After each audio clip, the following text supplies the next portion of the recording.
Well, the fact-finding mission was set up following a resolution by the Human Rights Council back in 2022 after the death of Jina Mahsa Amini, after the protests that broke out in Iran, and many human rights violations were being reported all over the press and the media.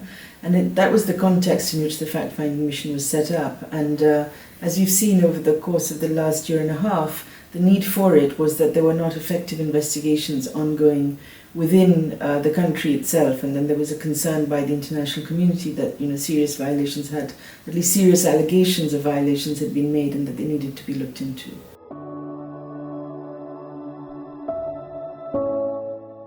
The first thing we did was contact the government of Iran to ask for, to be able to go into Iran, to meet with people there, to speak with the government and also to speak with the people. Unfortunately, that request was denied. We also asked to meet with the government so that we could hear their version and what they had to say. Those meetings were not given. So we engaged with the government by writing them detailed letters with our specific questions to them, and also analysing government documentation on what their position was and what has happened during this period. But we, of course, put out a call for any witnesses and victims of the situation during the protests to speak directly with us.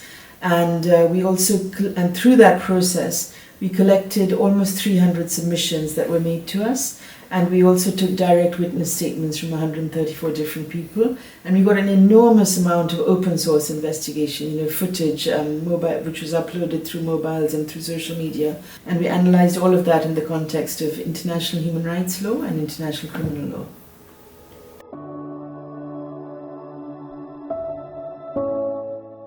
Obviously, not getting to the country was a major challenge, and not having the government cooperating with us, even though we did our utmost to reflect, government documentation and positions, and not having direct access to as many people as in Iran as we could have was, of course, a major challenge.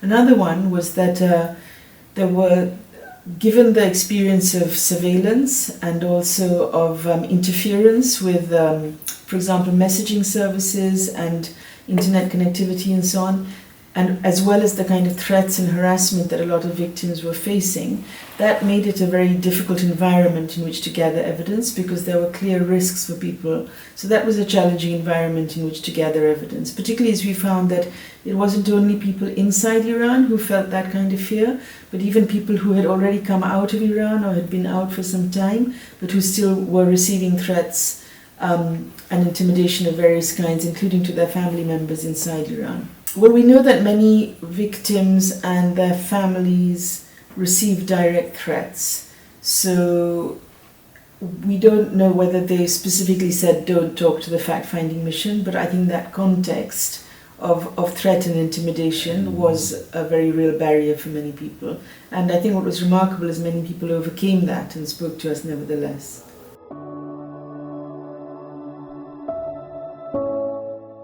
One of the most disturbing was the way in which the immediate response to the protests happened, which was the use of very heavy weaponry, including AK-47s, to fire on protesters. I mean, after all, civilians in essentially law and order maintenance situation, not in a conflict situation, that was very shocking to see that kind of weaponry being used. Perhaps the most shocking, I think, were these cases of blindings, of protesters being shot at very short range, directly targeted into the eye.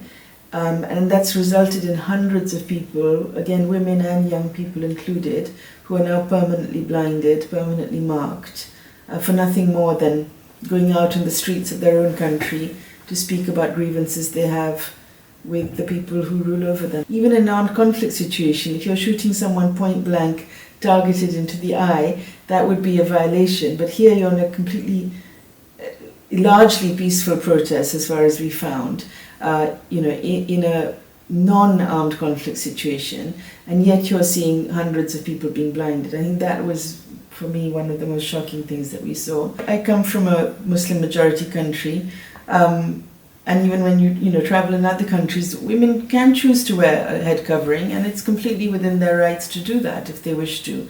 And it's part of our culture and religion in many parts of the world to wear a head covering. I don't think there's anything extraordinary about it. But what we saw in Iran is more than just a cultural or religious practice. There's an entire set of laws in Iran made by the Iranian state that are not recognizable in other systems across the world, where not following this mandatory hijab rule results in a woman or girl being denied their most basic fundamental rights and being denied access to the most basic fundamental services. So if a woman doesn't cover her head, she can't work in a private office or a government office, she can't access health services, she can't access justice services. Now, women are being targeted for not covering their heads, and if they're driving, they're being stopped, they're being fined, their cars are being impounded. I think that in the 21st century,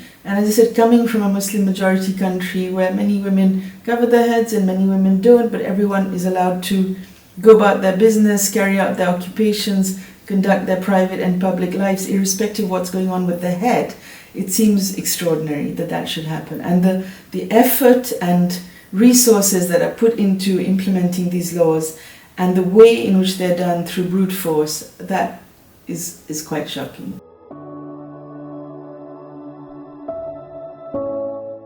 Why would a young person, a young woman, 22 years old with her whole life in front of her, why should she end up losing her life simply because, her head wasn't covered with a piece of cloth? It doesn't make sense to us. And I think it wasn't just me who had a response. I think people all over the world had a response. In Dhaka, Bangladesh, where I live, I was walking past the university and someone completely organically, I think, had put up a huge mural with an image, a wall painting of Jina Masa, and it had her name and it had the word Azadi written next to it. So I think what happened to her touched a chord for many people around the world, and that was about saying that they couldn't understand why a woman should have her life taken away for something as absurd as not covering her head with a piece of cloth.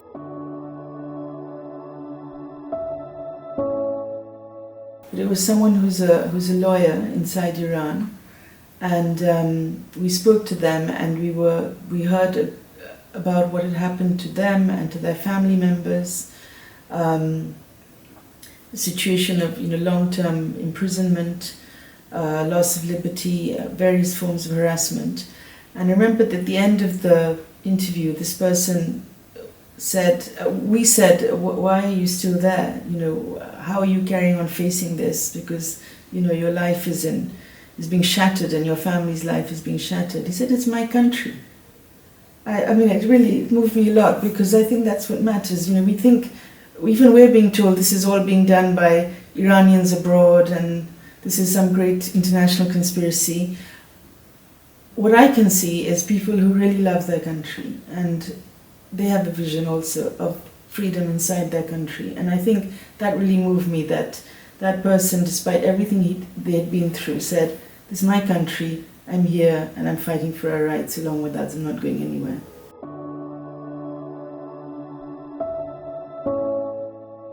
I hope, against hope, that the international community will take this seriously.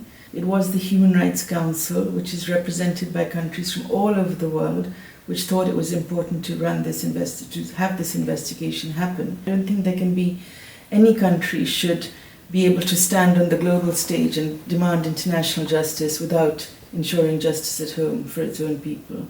So I really hope that what we've managed to document through this process, I hope it will be taken seriously by the international community, and I hope they will respond to the call of the victims that we've tried to bring out and amplify.